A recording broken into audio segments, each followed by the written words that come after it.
I'm Mark Bouris, and this is Straight Talk. Chloe Dalton, welcome to Straight Talk. Thank you for having me. Right, well, we know you're a sports person, but I want to peel it back a little bit. You're a PLC girl from the Northern Beaches.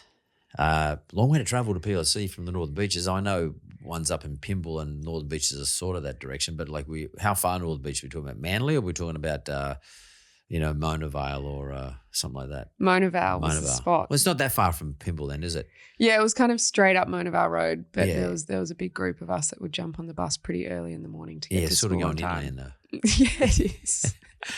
Far away from the beach. A long way from the beach. And did you start for PLC as a young kid? Because I mean, let's face it, it's a really highbrow. I'm not taking anything away from it, but it is a highbrow ladies' college, PLC, Pymble Ladies College. It is highbrow. It's sort of like it's a very good school, great reputation, expensive as hell. Did you always go there?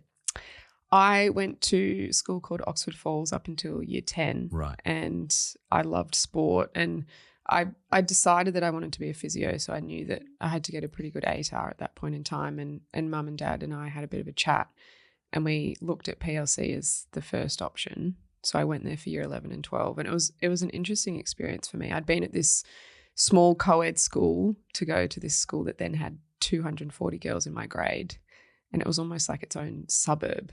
It's so big, that school, and the facilities were incredible. So it took a little while to adapt to it. Well, actually, to me, like I actually got married at the PLC chapel to my second wife, and it was like a kingdom. It's a good description. Or a queendom or something like that. But it was I think like it should be queendom.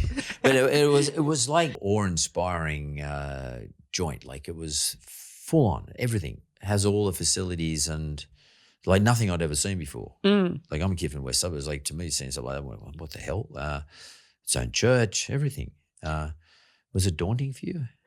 Yes. Yeah. I was pretty quiet back then as well. So I think to walk into a place like that, I was really aware of how fortunate I was to go to a school like that.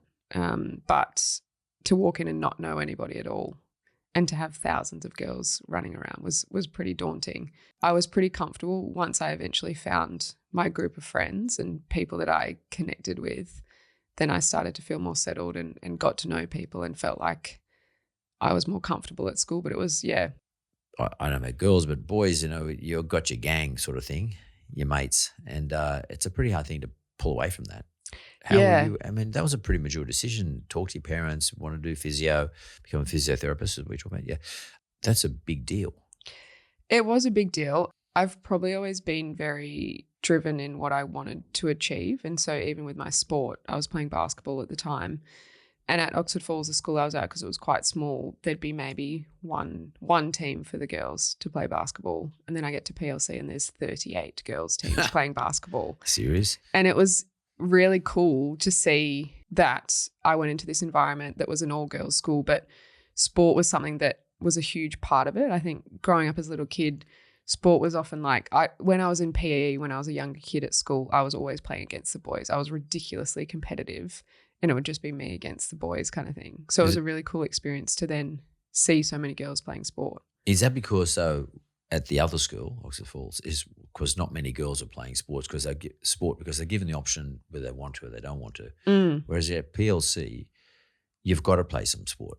Is that a rule? Do you have to play sport, or is it considered because it's a highly competitive environment, or it's not? Okay, or maybe it's not that you have to play sport, but everybody does play sport because it's expected of them, that they're competitors.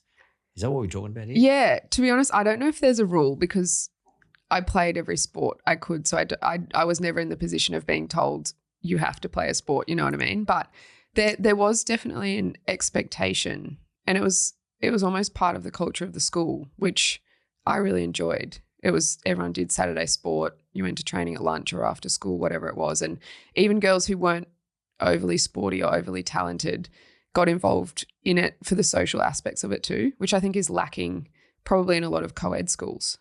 Is it just so the girls can hang out though? Is that what you're talking about? Or is it because they're saying, shit word to use, but empowering them, saying you can do this? Like not necessarily saying it to them, but sort of suggesting it to them? Yeah, I would definitely agree. I think regardless of what division or what level they were in, there was always that element of competitiveness. Even if they were doing it for social reasons, I don't think they were going to have a laugh and sit down and have a picnic in the park. Like there was still competitiveness across the board. I think that was evident in the sport side of things and also in study exams. There was this real underlying sense of competitiveness across the board at the school.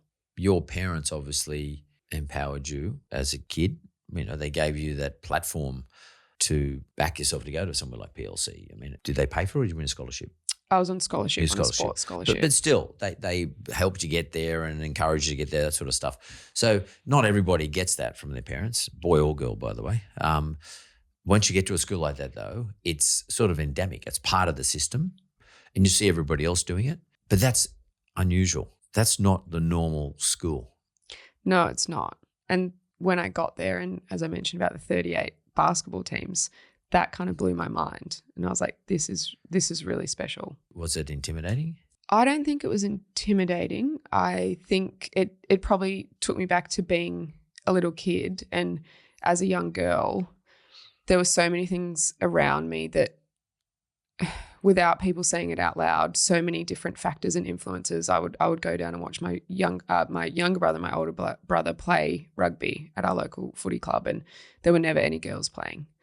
And I wouldn't really see women on TV playing sport a huge amount. And so to see this huge volume of girls who wanted to play sport just at school, to see so many of them kind of challenge this idea I'd had in my mind that girls shouldn't play sport.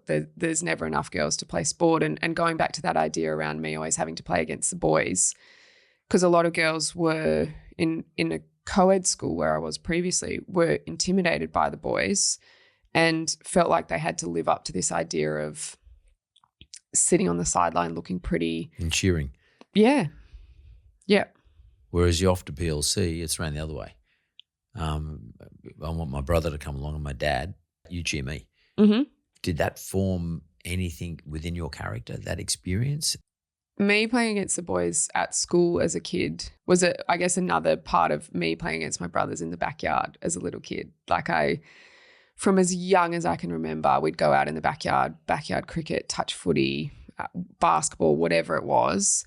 And it was often me and my older brother just playing one-on-one. And we were two of the most competitive people alive. And we would go at it all day long. And he often would try and change the rules. If I ever was getting close to beating him, he'd change the rules at the last minute. And I was not happy about it. I chased him around the backyard with a cricket bat on multiple occasions. But it probably developed what I already feel like was an inherent competitiveness and desire to be the best at what I was doing. It also taught me that I could match it with the boys too. When I was playing at school against the boys in PE, I would go pretty hard. And some of them, I think, probably found it a bit intimidating at times because a girl shouldn't be good at sport in their head. That's kind of what they'd been told. That's kind of, they'd formed this attitude based on what they'd seen, that girls are never going to be as good at sport as what boys are. And so that for me was I probably was learning at the time without realizing it, that I can actually match it with the boys. And then I moved to PLC and I see all of these girls playing sport, loving sport, because they're told that it's important and it actually develops different skills and different characteristics. And a really cool experience since I've left school, during COVID, I went back to coach at Pymble. I coached rugby and a bit of AFL as well. And when I was at school, I graduated in 2011, and being a girls' school, rugby wasn't allowed. AFL wasn't allowed because they were contact sports and tackle, and girls shouldn't be playing those. Fast forward 10 years, similar story with the basketball. They've now got multiple teams of these girls who love to play rugby. And are they playing AFL as well? Yeah. Yep. So they've got AFL, we've got rugby. No doubt they've got cricket, and I know they've got rowing, which has always been considered prior to this, prior to more recently, a man's sort of a sport, because it's, big rowers that jump in there with their scungies on, like in the surf club and that sort of stuff. And you never used to see women do it, but there's no reason why a woman can't row. No problem whatsoever. You come across to me as you're quiet, but there's a deep fierceness in there somewhere. Do you feel that? Probably a good summary of me as a person. I'm pretty quiet, but I've always known that I've had that in me. When I was 7 years old, I watched Kathy Freeman at the Sydney Olympics. How good was that? I was there actually in the 400. Amazing. Yeah, when she had the suit on. Mm-hmm. Yeah. And as a 7-year-old kid, I just was so engrossed in this moment where she zipped up her bodysuit and put her hood on, and she ran with the weight of an entire country on her shoulders and performed under that pressure. And so I decided in that moment that I really wanted to win my own Olympic gold medal. And Mum did scrapbooking at the time.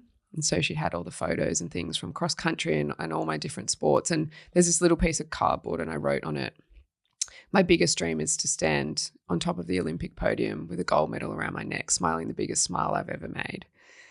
And that, I feel like that moment kind of changed the course of my life. And I had this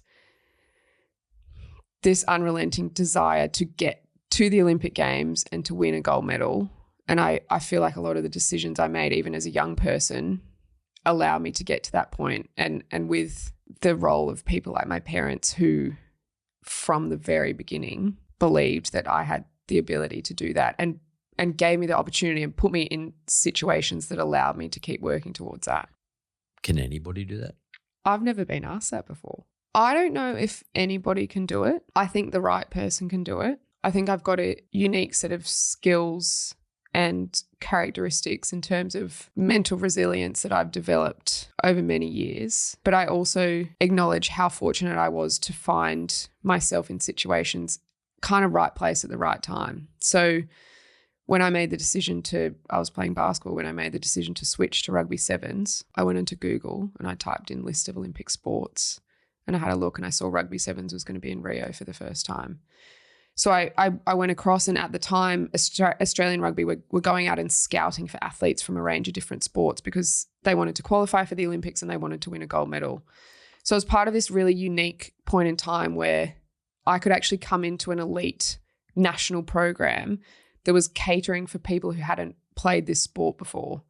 So I wasn't traditionally a rugby player, and if I had been, then I could have slotted in, but because I wasn't, and so many other people in the team were not rugby players, I'm really fortunate in terms of the timing of how it all worked. If we could make an assumption that opportunities exist, like an opportunity existed for you, if someone was able to garner the intention they wanted to represent Australia on the highest stage, like Kathy Freeman, do they have to have the talent before they can achieve this, or do you think they can actually become that person that you desired to be, that you dreamt about being, that you were motivated by Kathy Freeman to be?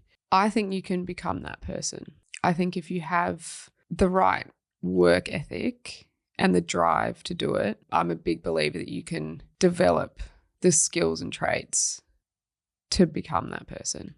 And how much of that is about people believing in you or you believing in yourself?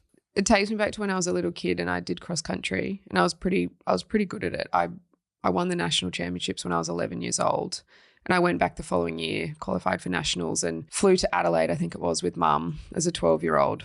Woke up on the day of the race and I pretended that I was sick. I said to Mum, I'm sick, I can't run, I can't do it. I was so overwhelmed by this fear of expectation of what other people wanted me to do. I was so afraid that my family and my friends expected me to win again that I didn't even want to run. And I ended up running and I came 17th or something, ran a bad time for me because I almost psyched myself out. And after that, I kind of moved into team sports, which is where I found I felt like I belonged there, and the level of expectation was almost spread across players in the team. It was shared. Yeah.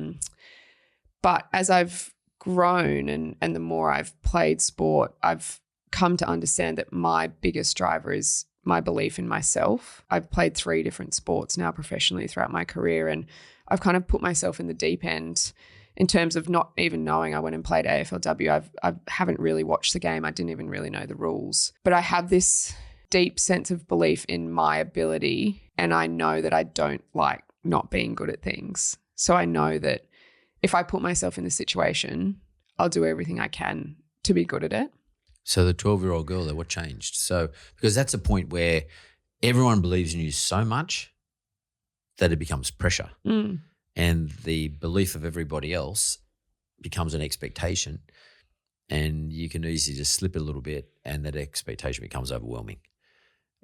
How does one achieve the balance of those two things in order to perform the best? Because you didn't perform your best on the day because you overwhelmed yourself in the end, because you didn't have enough self-belief. Because why I say this is there's a guy, and I don't know when this is going to go to where, but there's a guy I know who's a very good heavyweight boxer, a young fella. When I say young fella, relatively speaking. And he should have gone to the Olympics, the recent Tokyo. He should have gone to the Commonwealth Games before that. But he had a few things in his life that were a little bit ordinary that he stuffed up basically. And he said to me today, he's actually fighting tonight on the Sonny Bill Williams card. And he said to me, I said, look, that's the best you've ever looked. Like he looks great. And I said to him, well, I believe in you. And he wrote back, look, thanks for your support all these years. Blah, blah, blah. And I wrote back to him and said, but mate, it doesn't matter whether I believe in you now. It's about you believing in yourself. You got to believe in yourself now. And that self-belief thing, unfortunately for women, you just said it earlier, girls are expected, because that's the belief that they have in themselves as a result of everyone else's belief. How do we manage this now? Like, how did you manage it from a 12-year-old girl? How did you go from a 12-year-old girl who didn't believe in herself to becoming the person you are now, always believing in yourself? How do we make that like across the board? How do we make that a tool that's really understandable and deliverable to everybody? Yeah. I think a huge part of it was being a part of that rugby sevens program that went to the Rio Olympics. We went in as gold medal favourites because we'd won the World Championships that year, and Australia hadn't won a gold medal in a team sport since 2004. I think it was the men's hockey, and women was 2000 in the water polo. So there was a lot of talk around the fact that we were kind of going to hopefully be the gold medal girls, and we made a decision as a group to embrace the pressure. We decided we weren't going to shy away from the fact that we were hoping to go and win a gold medal. It was part of our everyday language. Every single training session, we'd get to the end of the day and we'd assess whether what we had done was worthy of winning an Olympic gold medal. And so for me, it was this really interesting lesson in being quite outspoken and vocal about what you were trying to achieve and not shying away from it. Because I think when I was that 12-year-old, I wouldn't have ever been able to say, I want to win nationals again, because I was so afraid of what would happen if I didn't win. It was this really cool lesson to learn, okay, I'm saying out loud what I want to do, but I'm also backing the amount of preparation I've put in to get to this point. I have so much confidence in my ability because I've built it up over years and years and years of really hard work. And now when I go out and compete, I actually can distinguish what I'm trying to do and the belief and expectation I have on myself. And rather than people who are watching me and my close family and friends expecting a huge amount of me, I now can understand that they get a lot of joy out of it. There's not expectation from them. They actually enjoy watching me be the best at what I do, and they enjoy seeing me get joy out of what I do. Yeah, in other words, they're not sitting back saying, where's your result? Why didn't you win? It doesn't really matter as long as you enjoy yourself or you feel better as a result of having done what you're doing after all the exercise and training and all the other episodes.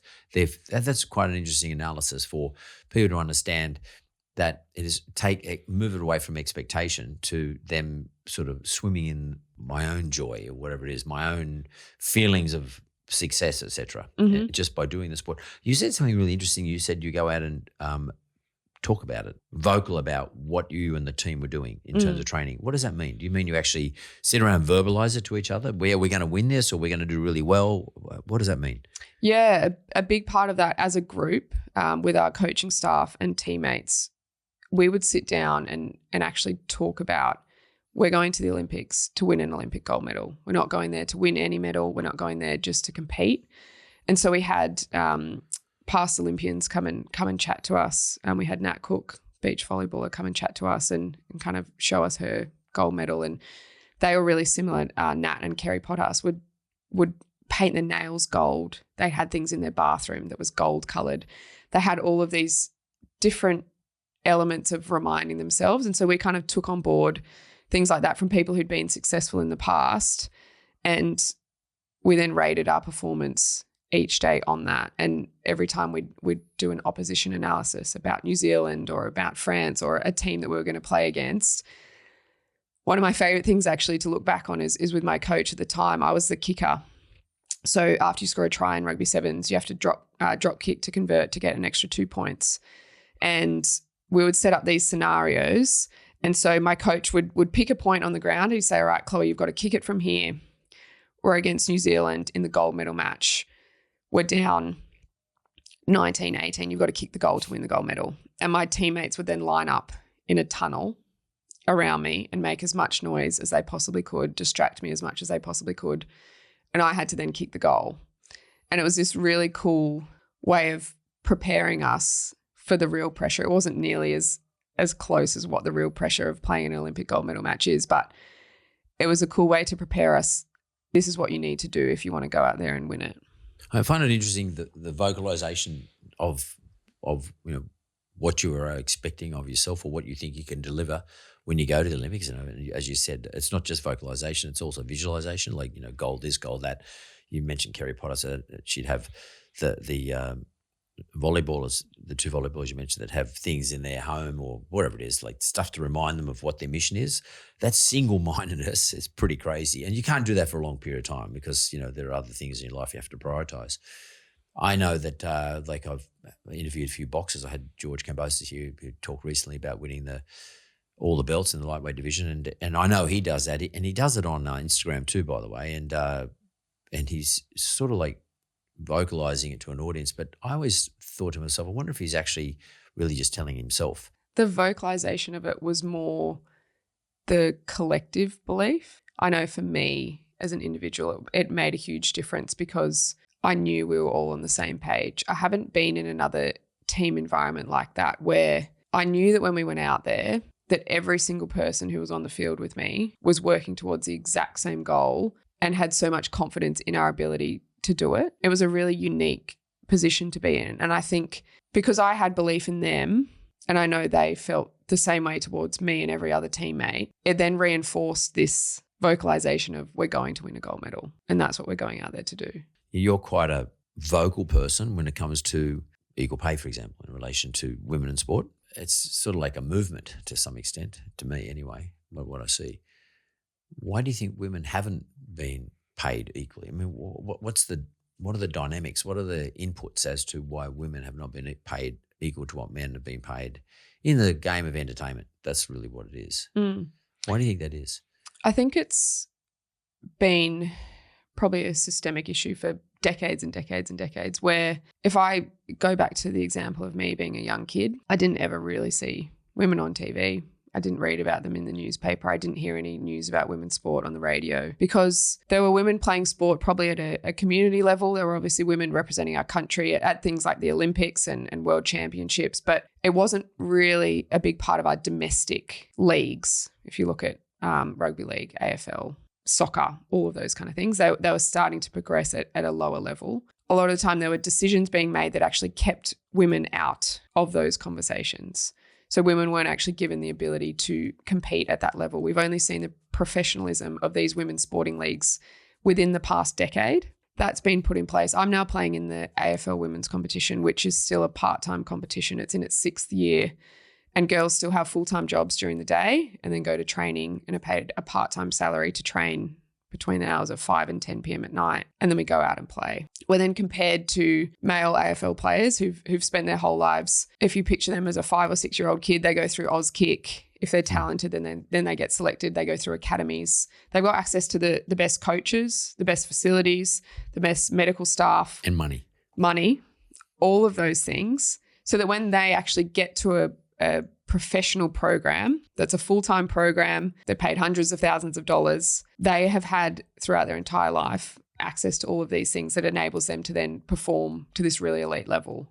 I think a lot of the time the men's game and the women's game across a whole range of sports are compared. I read so many comments off the back of newspaper articles and in social media, and it's the women don't kick as many goals as the men. The standard's not as high. They're not as good.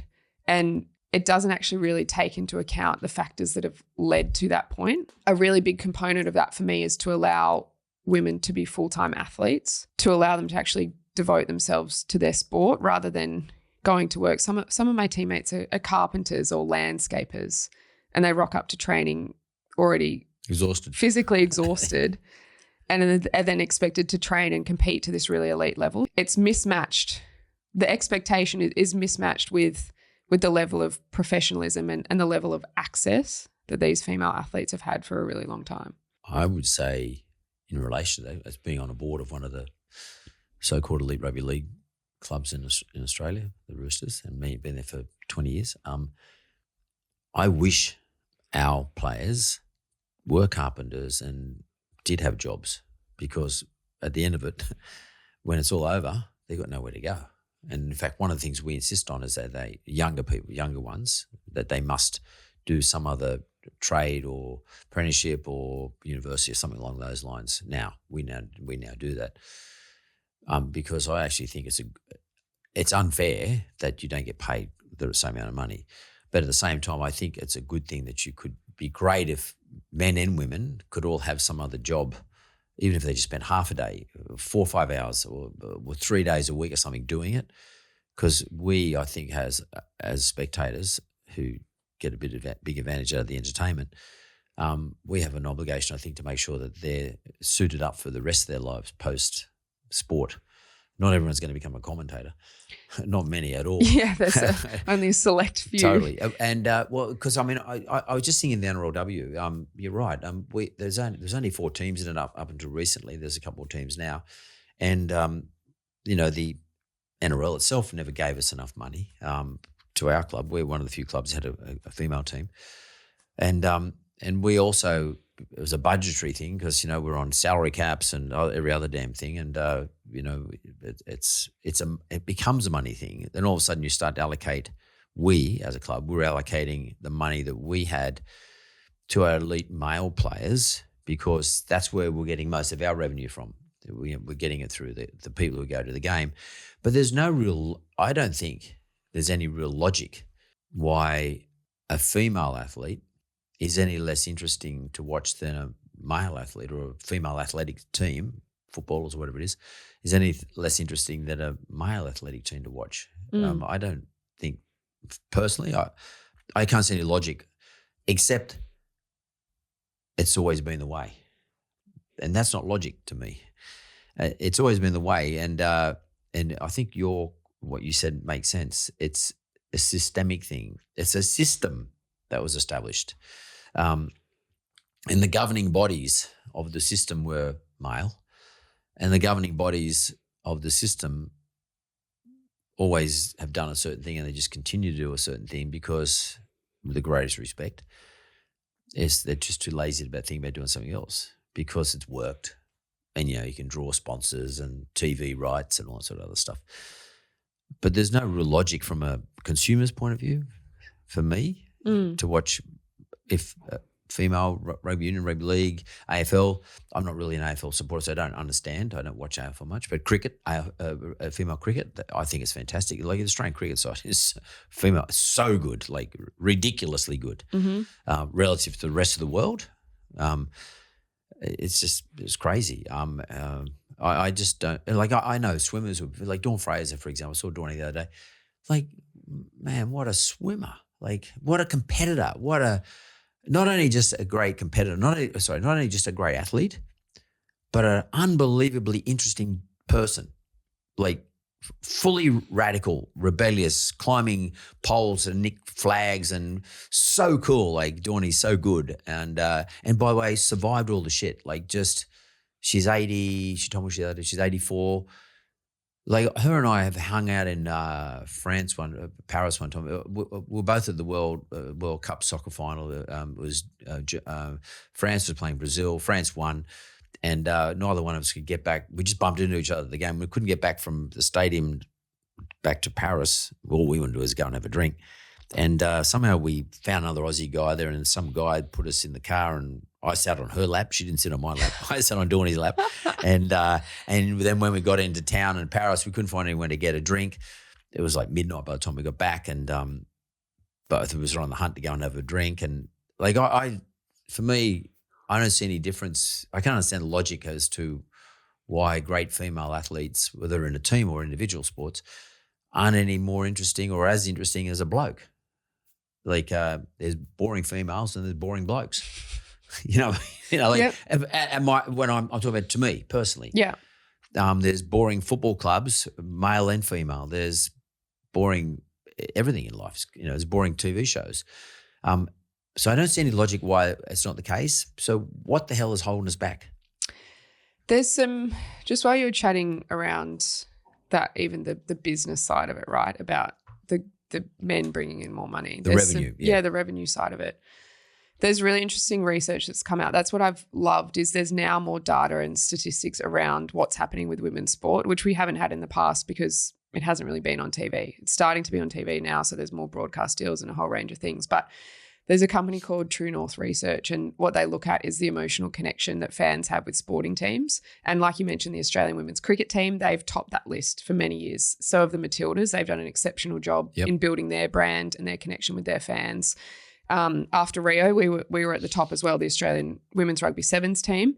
And so the women's teams actually often outrank the men in terms of their emotional connection with fans, in terms of trust, pride in their teams, and a whole range of different factors. And what the data is now showing is that because fans have a higher emotional connection to these women's teams, it actually means that they're more likely to use a product of a sponsor that's associated with that women's team, because they have trust and respect in that team. They also have that same feeling. So there's actually a greater return on investment for partners of women's teams, which is something that is really cool for someone like me to hear, and many female athletes, because so often it's this argument that I have to go back to on social media all the time of, no one cares about women's sport. No one watches women's sport. It doesn't bring any money. There's not enough revenue. This whole argument of you don't deserve to be paid for what you do because you don't. But it's a circular argument. It's just crazy. It's not logical. It's just circular because it's always been the way it is. Correct. So they just create the circle and you just keep going around a circle. Mm-hmm. But you're saying to me that there's now data and people apply science.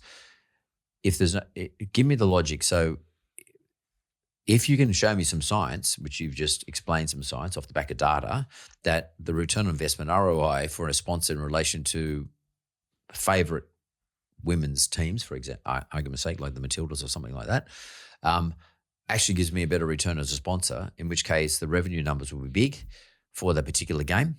And as a result of the revenue numbers being big, that usually should indicate that the organisation that's putting the dough in has looked at the audience and knows that they're going to get their message through to a big audience that comes about as a result of watching the Matildas in this example.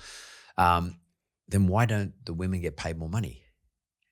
How come it doesn't, or maybe it does. I mean, because I think women's cricket just has announced that they're equal to men. I think in terms of pay, I think that's right, isn't it? Yeah, the cricket are probably ahead of the game. I think they're number one in Australia in terms of their collective bargaining agreements and pay parity and things like that. I don't know the exact details, but I think at least minimum wage is definitely equal, and they've got match payments or bonuses that are equal. So they are, well ahead of the game in comparison to a lot of different sports in Australia. Will this just cure itself then with the effluxion of time? I mean, are we in that sort of part of the curve where it's just a matter of time before everything is equalised in terms of pay, conditions, part-time, full-time, all that sort of stuff? Do you think that's going to happen? I don't know if I'd say it would cure itself. I think it's going to take a lot of input from a whole range of different stakeholders. I think there's so many different elements that have contributed to it. Like you talk about the fact that because it's been that way for so long, it's almost having to prove this idea to people who don't believe that women should be in those arenas and don't believe that women should be equal. Seriously? That people actually think, I mean, they're dinosaurs, though, surely. Yeah. Yeah. And it's not your generation. I mean, like. I've been pretty surprised through my work with the Female Athlete Project, which is where I do the podcast and a lot on social media around the gender equality piece.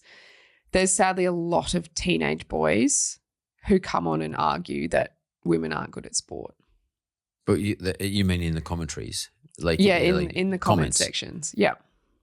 It's surprised me because I think in my head I kind of pictured those people as the dinosaurs and we kind of just had to wait for them to die out and this next generation would come through. But I think it's really shown to me that there's still so much work to be done in a whole range of different factors around.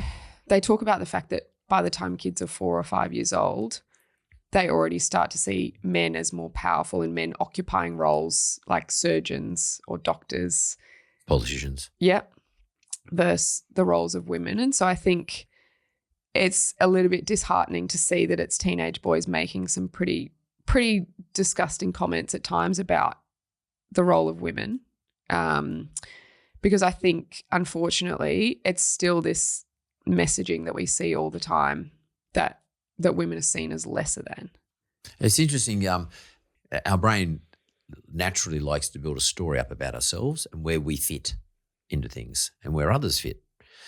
And I think that the story a lot of these individuals have built is this story. It's incorrect, but you can, because of brain plasticity, you can actually change the way someone thinks. But it takes their willingness to listen. They've got to be open to the discussion, and there's got to be quite a powerful discussion continuously to change or to use plasticity of the brain to change the way they think. In other words, change their story about what society's like.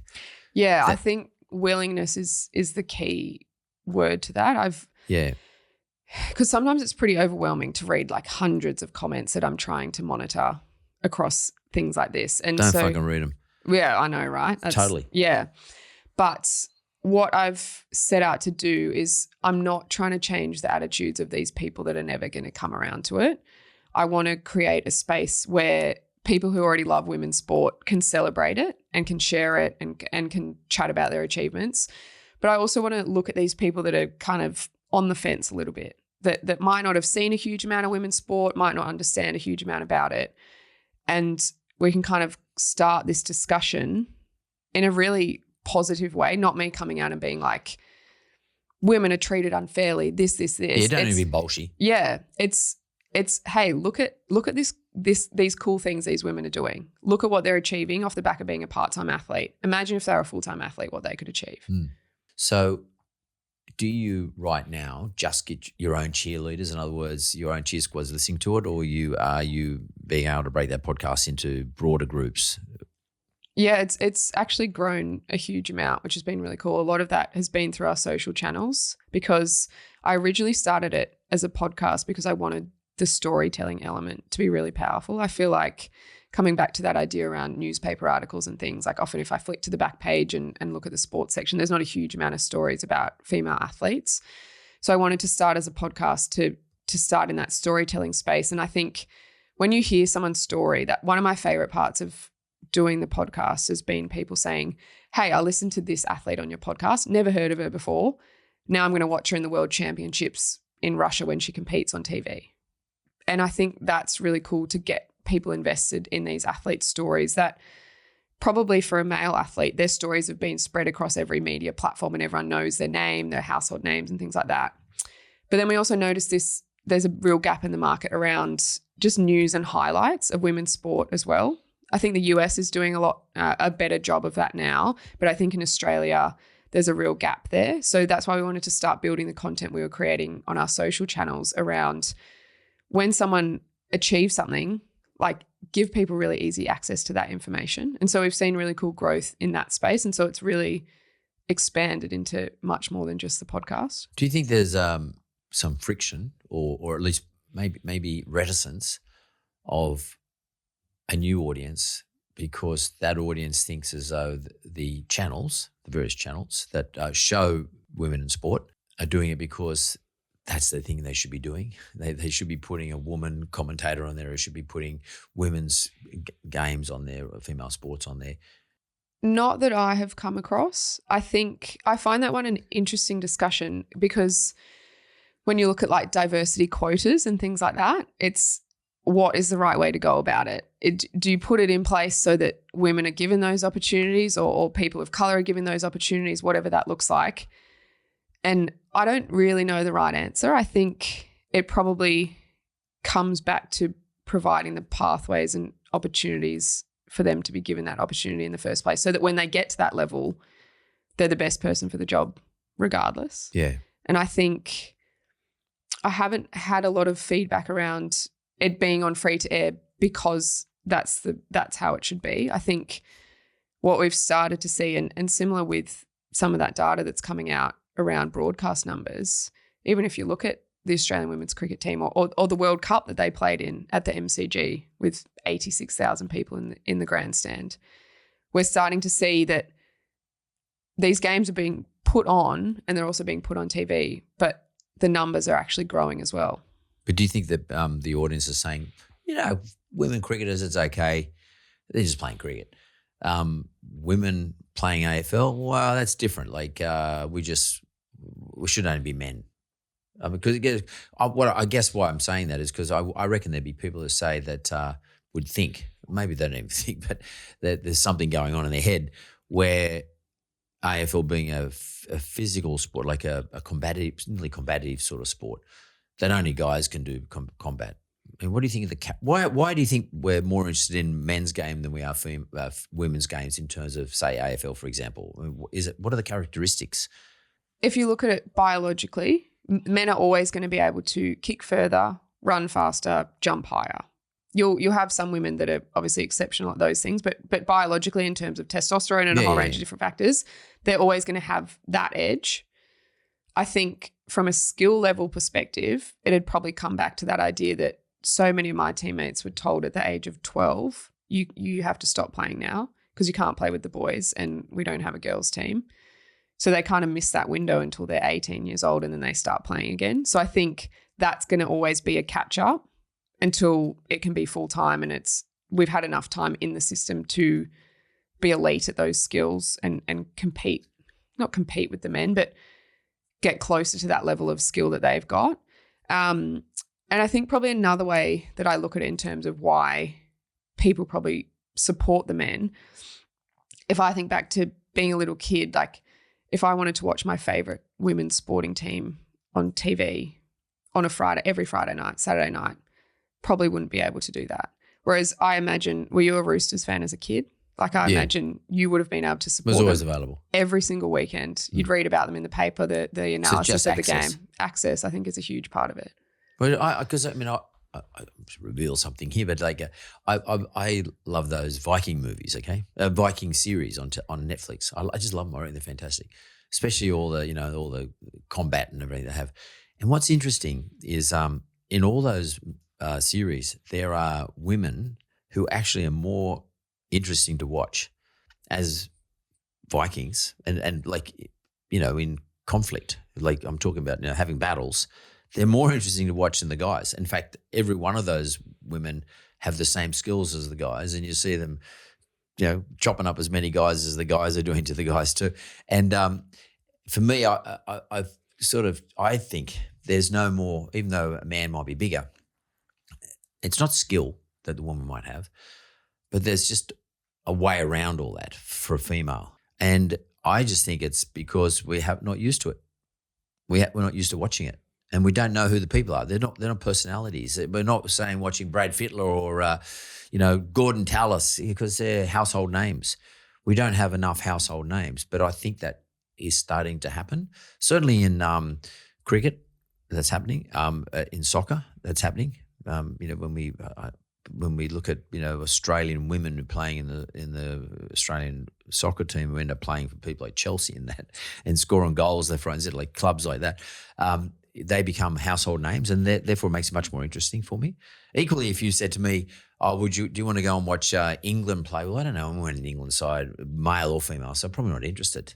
Or Mark, do you want to watch an NFL game? I'm not interested in it. I don't know who these individuals are, and I wonder if it's a bit more simple if we could start to highlight individuals in the female form to build personalities, so we know who these individuals are. Yeah, I think that's a huge part of it. And that's a big driver in what I'm trying to do with my platform is create a place where people can actually learn their names and learn their stories and what they've achieved and why they deserve to be household names. I mean, like, good example, Shane Warne.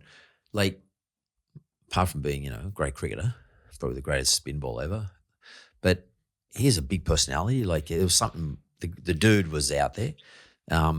And the media played it. Like, the media used to give him a hard time, to be honest with you. Now all of a sudden they're in love with him. But I think the media is the problem. I don't think it's anything else. Look, you're going to get attitudes, and you're going to get people who on social media will have a crack at you no matter what. I mean, I get people having me. Like, it just happens all the time. It's some of the shit that I have to put up with. I don't read it. But, like, the cockroaches are all come out of the cupboard as soon as you start spraying. They're always there, and they're never going to go away. I think, and I'm not here to solve your problem. I wouldn't even presume to do that, the problem you're trying to solve. But I really think it's a big part of this is the media's lack of input. I actually think if the media started to support people like yourself of what you're doing and started highlighting these individuals, that more of us will watch. It's pretty simple because the media's so powerful. Yeah, I agree. And I sometimes feel frustrated that as an athlete, I'm having to do both. I love what I do, but I also feel frustrated that because the media doesn't do it, I spend hours and hours and hours of my week devoting time to this project to create these stories and to share these highlights. And it shouldn't be my job. I just think that mainstream media hasn't done their job, I think. And the main reason for that is most of the media are male and they've got their favourites because that's what happens. And they're older male and they build up their favourites or their go-to people. And by the way, they talk to their favourites all the time. So they actually, those male media people favour male favourites, but they don't talk to anybody else, by the way. So a lot of male sports people are frustrated too because they feel like they don't get any share of the paper because these guys keep going back to the same people all the time. So I reckon there's got to be a turnover in there.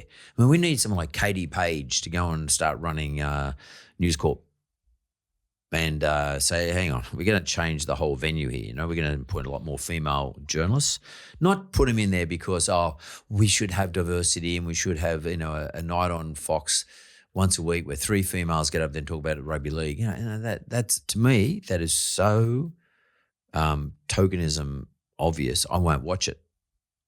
Let's get fair income female journalists there who maybe play the game or who know a lot about the game and get them to write articles and to, really get aggressive with it. No, I don't mean in a bad way, but be really on the front foot about it, the whole organisation.